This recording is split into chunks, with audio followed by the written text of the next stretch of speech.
Welcome back to the channel. So I've been hearing either a little squeaky noise or something strange when I'm pressing my brakes, my front brakes. So what I'm gonna do is I'm gonna do a quick video of how to take off the front calipers and check or also change the pads. First thing I would do is you need some Allen wrenches, a 4.5 millimeter Allen wrench. I would break these Allen keys right here.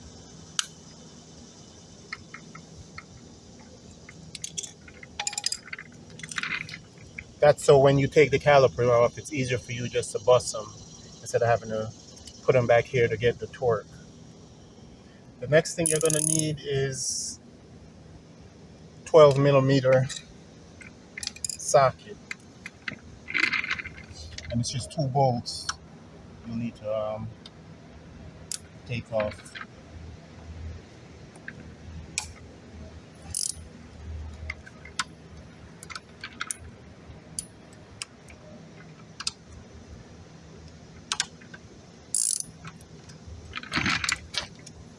Okay.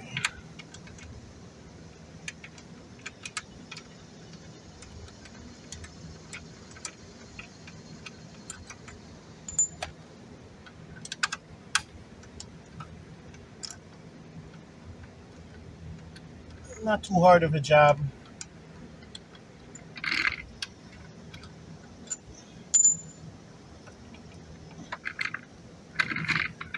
Then once the bolts are out, it's just a matter of sliding it off the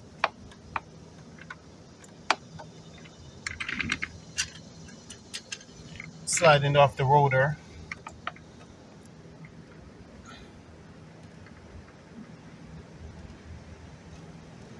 As you can. Okay, so now that the caliper are off, it's a matter of getting out the brake pads. To do that is these screws that I told you to break before. You just unscrew both of them.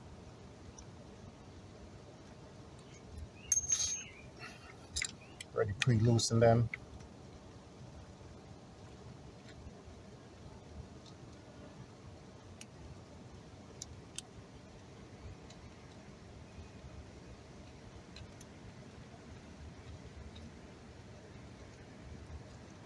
That's the second one.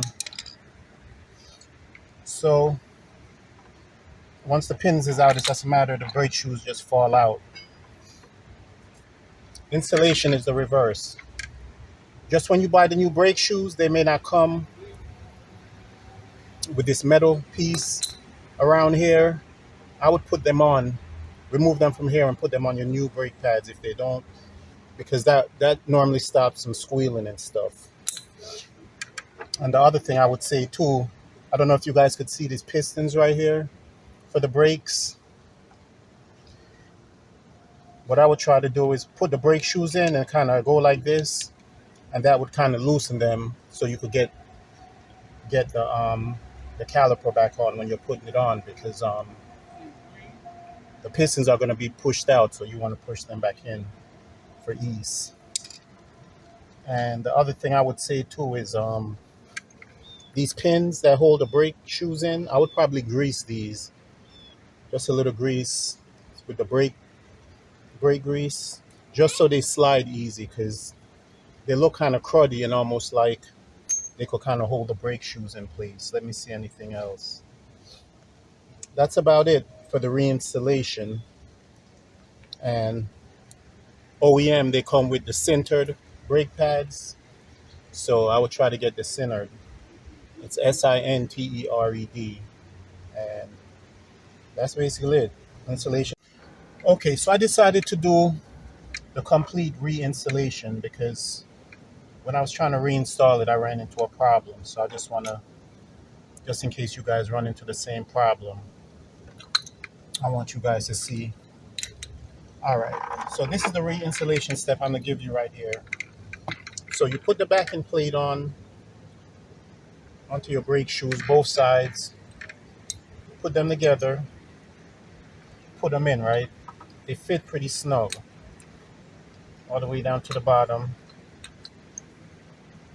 Next, you would just put in these screws that hold the brake shoes in. And then let me screw them in a little. I'm not going to screw them in all the way. I'm just going to screw them in a little. Then I'm going to show you the issue I ran into.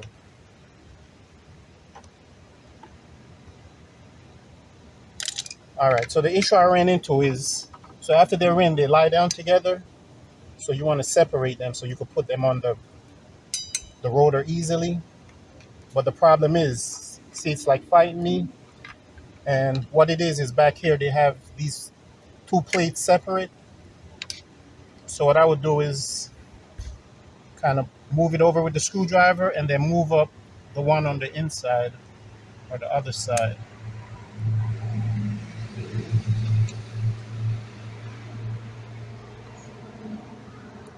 So I don't know if you guys see it. See, two separate plate. If it's not going on one side, it's these back plates holding it in. So before you put it together, I would make sure they're separate.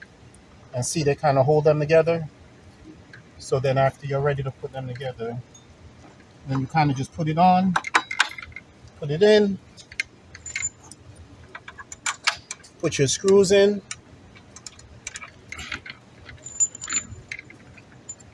and you're good to go. Oh, the other thing I would say too is the pin that hold the brake shoes in. I would grease those so it allows the brake shoes to slide as freely as needed, just in case it's holding it up. It might make your brake shoes wear quicker. And that's it. Thanks.